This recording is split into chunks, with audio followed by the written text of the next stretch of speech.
Welcome to the deep dive. Today, we're stepping into, well, what feels like a very familiar scene at first glance. A family gathering in this old, maybe slightly crumbling house. The father, the patriarch, he's dying. Yeah, it's got all those classic ingredients, doesn't it? Tension, memory, grief.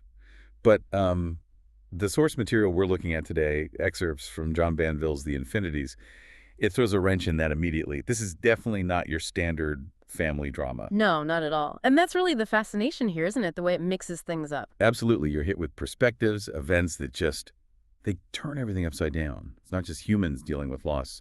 We get these uh, voices claiming to be gods, things happening that make no logical sense, realities sort of bleeding into each other. So our mission really is to unpack all that, to see how Banville weaves together the everyday, the mundane with the completely mythological, and maybe understand this family at Arden House a bit better through that strange lens.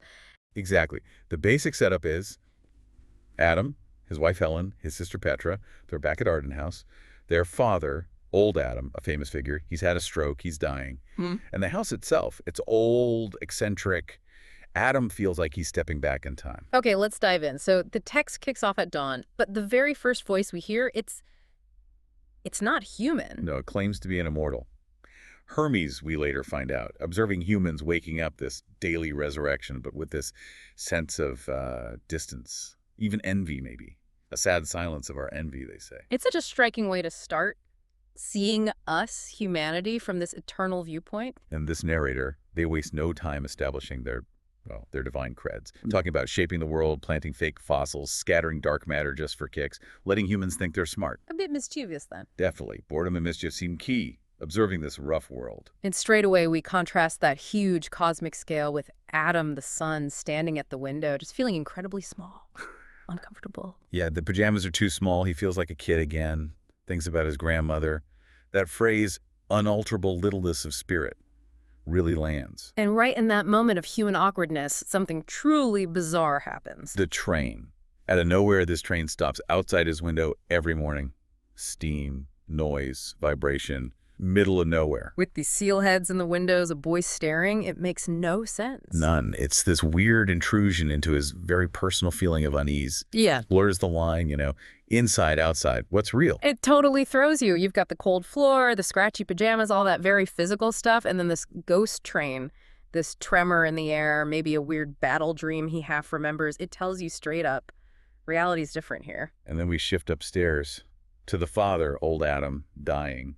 The narrator's description of the stroke is fascinating. How so? Well, it's clinical cause, straining on the toilet, the blood vessel bursting, but it's overlaid with this almost poetic language, an innocuous, even pretty term for something so violent. They link it to a divine, absent-minded touch. So mundane cause, divine framing. Precisely. In his current state, conscious but incommunicated ataraxia isn't just being ill. It's being in death's vast and vaulted antechamber, sensing other presences, fellows. It mixes the medical and the mythological. And his wife, Ursula, she comes into that room, feeling like she's fading herself, like a wraith. Right. And she's the one who brought him home. Ignored the doctors, their professional disapproval. She's observing the reality of him lying there. The blanket, the tubes. But like Adam downstairs, her reality starts to fray a bit too. Yes, she starts noticing things. Strange phenomena. Glimpses of figures, waking up to noises that weren't there, feeling a third person on the phone line. She wonders, is it a ghost? His first wife, Granny Godley. But the narrator gives us the inside scoop. They do. They say, look, it's not just one ghost. Mortals live in these interpenetrant worlds. They're all basically sprites. So Ursula's not imagining things, not exactly. She's sensing the porousness of it all. And that moment when she touches his hand. Oh yeah, the description is so visceral. Brittle as greaseproof paper, pulpy underneath, and then bam, she feels this invisible thing barge past her. Leaves her feeling weightless, insignificant. And then his eyes open, looking at her with seeming fury, even though the doctor says her care is what's keeping him alive. It's that clash again, intimate human act, invaded by something totally alien. Okay, so things are already pretty layered. Then we go downstairs, Adam runs into his sister, Petra, and the vibe is tense. Oh, definitely. Decades of history there. And Petra herself is described so vividly. Tiny, thin, shaven head growing back, those scrabbly pink claws.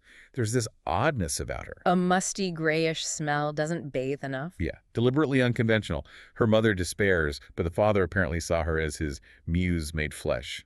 Quite the contrast. She's just odd. Claims to see mice in the dark, has this petulant whine. And her posture, at once expectant and cowering, Adam just feels helpless exasperation. And right then the narrator points out Adam feels weird too. Lightheaded, weightless, like the world's fake, a cunningly crafted yet discrepant imitation. His inside matches the outside weirdness. Seems like it. He's thinking about Helen, his wife, upstairs, feeling shy about going back up. And then the narrator drops the bombshell. The big one. This narrator, now saying, I'm Hermes, son of Zeus, reveals that Zeus himself, my dowdy dad, the godhead himself, was just with Helen upstairs. Well, she thought she was dreaming. Not an hour since, in what she will imagine is a dream. Yep.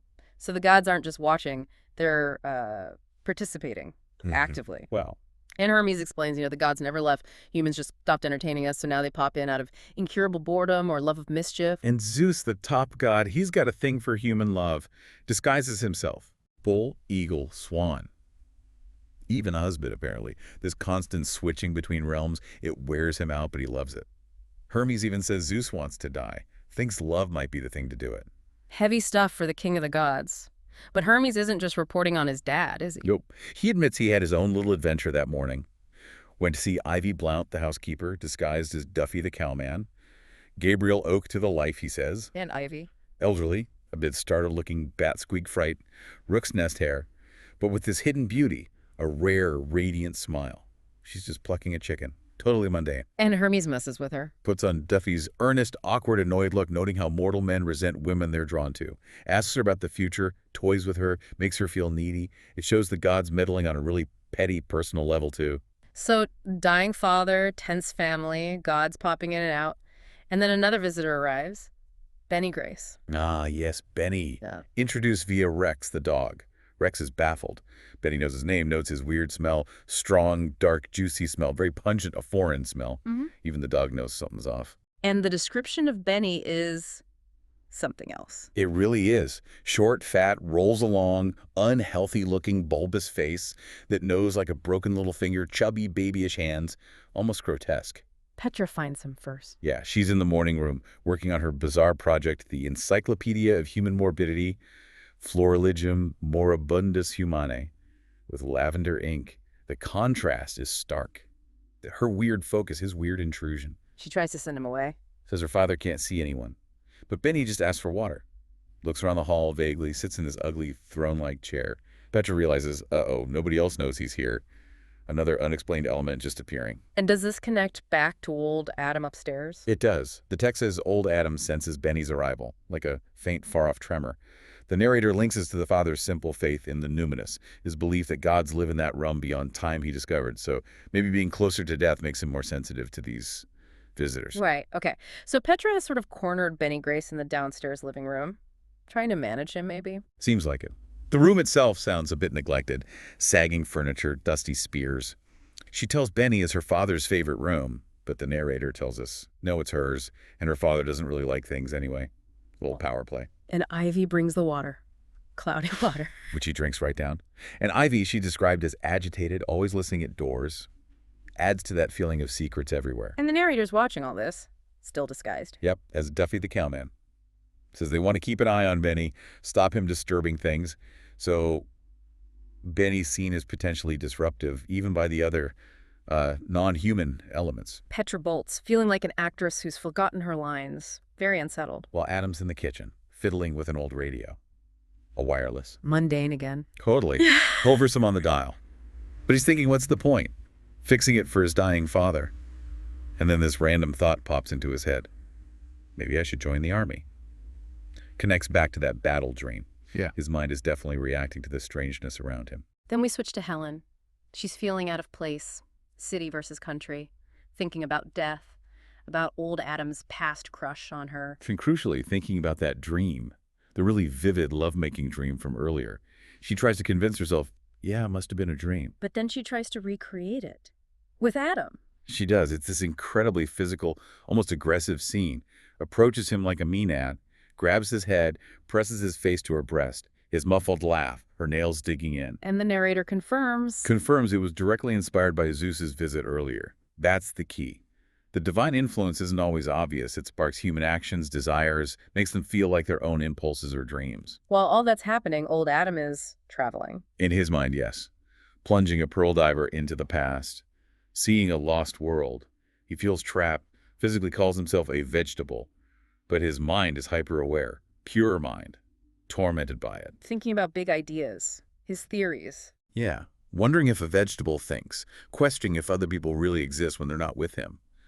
Maybe his whole theory of multiple intertwined worlds was just a psychological trick to cope with separation. And he remembers specific things, childhood stuff.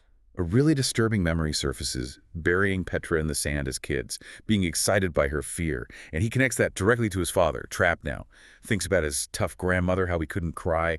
It's a real deep dive into his own past, shaped by his current state. Then he makes himself look at his father's face. And it's powerful. He sees a high priest, a dead pharaoh, even Petra buried in the sand again. He wants to kiss him, but can't. And then the thought hits him hard. Does he wish his father gone? And that breaks him. Completely. He just weeps, these fat, hot tears of childhood. It's this huge release, feeling invigorated, shriven, but also guilty and gleeful.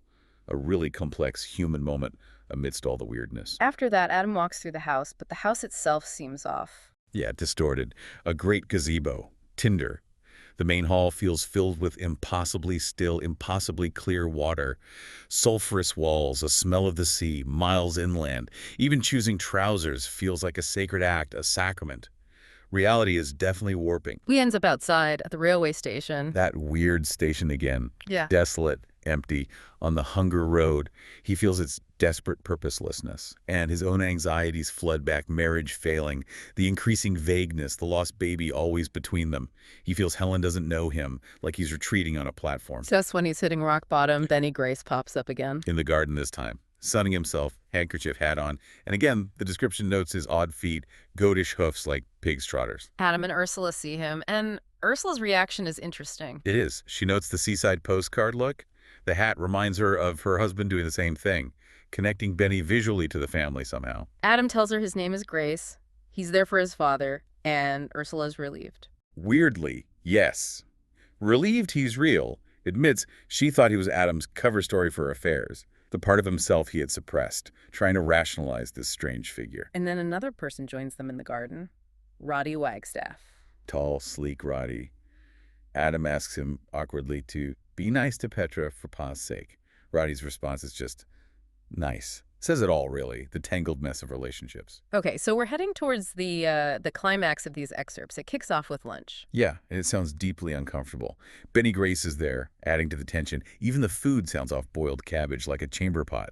Sets a slightly grotesque, uneasy tone. And the narrator gives us a clue about the family's overall mood. A big clue. This pervasive feeling of mysterious knowledge, unease, foreboding, like they all sense something huge and terrible looming, something they're trying to ignore. It makes their happiness fragile, their grief outsized. And it's ramped up since old Adam got sick. Like the veil is thinning. Benny tries to talk about the father's theories. Infinities, multiple worlds. He does. But nobody really gets it or cares, apparently. Benny complains. There's only a few of us that understand. Highlighting how isolated the father's intellectual world was from his family. But then there's a moment of unexpected connection. With Duffy the cowman. He arrives for lunch, looking awkward in a suit, and Petra, the odd one out, just takes his hand and leads him to his seat. And it feels totally natural. The narrator has plans for them. Yeah, Hermes mentions wanting Hera to help Duffy, who's illiterate, confide in Ivy before they get married. Another little divine nudge in human affairs. Old Adam is still observing internally. Yes, feeling keel-hauled, struggling with the sheer abundance of reality. Thinks his father just used mumbo-jumbo of mere numbers to make sense of it all. Bit of intellectual sniping even now. And then Hermes tells us Benny's real purpose. The big reveal. Benny Grace is there to prevent Adam's father from dying. Wow. So he's not just a weird visitor. No, he's actively intervening in life and death. Hermes is pretty ticked off, actually. Since when has he become the lord of life and death? Seems Benny's operating outside the usual divine rules. Hermes says his job is escorting souls, implying Benny's interfering with that. Meanwhile, human drama continues. Helen and Roddy in the drawing room. Helen seems distant, not wearing her glasses. Roddy's got a tremor. He's criticizing her play's director. She points out the play is about the Irish rebellion, not ancient Greece, which annoys him. Just shows they're not really connecting. And the narrator links Benny to something happening outside. Yes, confirms something happened in the garden with Benny right when that thunderclap, Zeus's great shot of anger, occurred. Direct link between Benny's actions and divine reaction. Helen needs to get away, goes for a walk. Adam tries to stop her, suggests moving to Arden. Yeah, a sort of desperate plea, maybe, which she just laughs off sourly. She walks into the wood. The same dark wood from the bathroom window feels dim, attentive, smells of mushrooms. She thinks of Hansel and Gretel, a wish waiting. Fairy tale vibes. The narrator has a thought about nature here. Pretty bleak one. Nature is impassive, indifferent. Its only purpose is of not being us. Very detached. And then Helen meets Roddy again by the holy well. Right. She's recalling her dream, connecting the place to Zeus, maybe. Roddy makes his move, tries to kiss her. She slaps him. And then the thunder crashes again. Right at that moment. The text connects her rejection of Roddy directly to the thunder. Zeus's anger. Or just the universe reacting. It's potent. Back at the house, Benny Grace hears the thunder. And starts moving towards old Adam's room, barefoot, carrying his shoes. The narrator notes his surprising daintiness and the god's rule, put back exactly as it was. Careful, even in intervention. He listens at Ursula's door. Sees Adam stroking her forehead. A quiet human moment. Benny observes it, this quaint scene, like a painting, before presumably moving on. Helen comes back, soaked, but laughing. Yeah, the tension seems to have broken for her. Ivy helps her dry off. Duffy watches. Hermes hopes again they'll marry. Plans for Hera to help Duffy confess his illiteracy. The divine plotting continues. Petra saw Benny listening. She retreats. Locks herself in her room, can't cry. Just feels that stealthy things having been happening. She's definitely picking up on the undercurrents. She goes to her father's room. The sky room. Lies beside him in the dark. Feels he's hardly there. Senses the quiet after the rain. Thinks of him moving to another world. And her thought, kiss me. So poignant. Back in her own room, the mood shifts. The sky clears. The world looks rinsed and sparkling. Everything seems part of a vast and mysteriously significant design. She remembers spying on Helen and Roddy in the wood, the secret gloating thrill. Adds another layer to her character observer, maybe manipulator. And then she does this ritual. Yes, very specific. Locks the door, gets out this green silk kimono from a drawer that also holds a razor, puts it on naked, touches 3 objects in order, a private ceremony for a transformation, maybe? Or control. And she takes Helen's ring. Puts it on her wedding finger. Fantasizes about Helen and Roddy having a squalid affair. Then sees Adam and Roddy leaving, notes Roddy's suitcase, assumes he hates her now because she spied. Her inner world is intense, weaving observation and fantasy. Ursula wakes up. Benny is there. Right beside her. She feels that brief interval of grace fade. Recognizes Benny, feels like someone from a dream. She seems almost resigned, grateful to him and her, the woman who sent money. Asks if Adam said she died. She confronts Benny. Asks if he wants something, feels small, suspects he and this woman damaged Adam. But Betty just leans in, takes her hands, and drops the confirmation. I spoke to him. Meaning he spoke to old Adam? Exactly. Confirming his intervention, and the immediate result, great consternation. Voices, running, the phone ringing. Something has definitely changed. We get old Adam's perspective on this. We do. He chased to be gone, feels all is done with here. But he also felt Petra, felt the dog's warmth causing panic. But he was also glad at seeming to be recalled. He wanted to say something. Mourns losing the world. Light, days, rain itself. The phrase in his head. One last time among the living. So Benny's intervention seems to have pulled him back, briefly, given him a moment of lucidity or connection. Adam finds Helen looking for the ring. Which Petra has, of course. Helen asks, kind of playfully, will you hit me if it's gone? They make gin cocktails, gimlets. Adam cuts his thumb, getting ice, another small wound in this house of injuries. Helen tells him about Roddy. Yeah, confesses he tried to kiss her, gave a pure ham speech, she slapped him, and that's what caused the rain. They share a laugh about it, not quite cruelly. A moment of shared dark humor about the absurdity. Petra is watching from her window. Biting her scratches from the woods, calling the marks of passion, love scars. Feels calm, a beautiful peace amidst the commotion downstairs. She reverses her ritual. Puts the kimono back neatly in the drawer with the razor. Dresses. Feels a little self-love for the orderliness. A strange mix of self-harm and self-possession. Then she joins Adam and Helen, shows the ring. And there's that final ambiguity. Helen thinks the initial is A. Adam Amphitryon, linking to Zeus. Petra insists it's Z. They look closely together. The meaning remains contested, personal. Dr. Fortune arrives. The outside world intrudes. He finds the door open. He's tired, dreading the Godleys, confused by Ursula's phone call about Grace and her husband having come round. He's the voice of normal reality stepping into this. And the scene he finds in the music room. It's quite a picture. Ivy and Duffy like stage figures. Rex the dog. Old Adam on the sofa wrapped in a blanket, tube still in, but eyes open, looking yearningly into the garden. Ursula strokes his hand. Adam strokes his foot. Hand and foot, hand and foot. Petra's there too. Standing apart, arms folded, pale, bandaged wrists. Very visible sign of her earlier actions. And Dr. Fortune notices Adam's bandaged thumb too. These small, shared wounds. Ursula greets the doctor warmly. "Oh, Ferdy," she says, blushing. He just feels helpless, accepting. As well end here as anywhere. And there's music from an old wireless, sounding like another world. And Benny, gone. Hermes confirms he stepped back into that old, rackety machine, caught earlier stealing across the music room. That machine will come back for Zeus, who's strong again now he's given up. Helen, apparently love ages him. And the very end, the narrator's prediction. It's startlingly optimistic, almost. They shall be happy, all of them. Ursula stops drinking. Adam and Helen move to Arden, work the land, like the originary Adam. A possible return to some kind of fundamental peace after all the chaos. Wow. What a journey through that text. It really starts somewhere familiar and just spirals into something else entirely. It really does. The way Banville layers the human drama, the grief, the family tensions with the mythological, the inexplicable, the downright weird. It's quite something. You're constantly kept off balance. Yeah, the mundane and the miraculous aren't just side by side. They seem completely intertwined. Zeus's visit becomes Helen's dream. A slap seems to trigger thunder.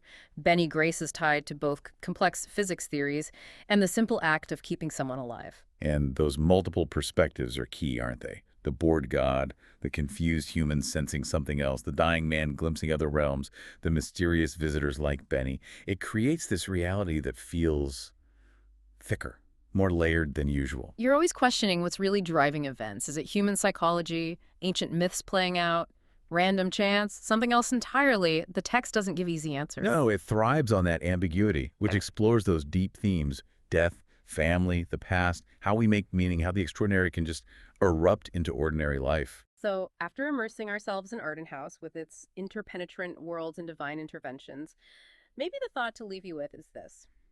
If reality could be layered like this, if our perceptions are potentially limited or even influenced by unseen forces, be they gods, mathematical possibilities, or just the complexities of other minds, how would we ever truly know? How do you distinguish the dream from the divine visit, the random event from a targeted intervention, or even your own impulse from an external suggestion in the complex web of the world?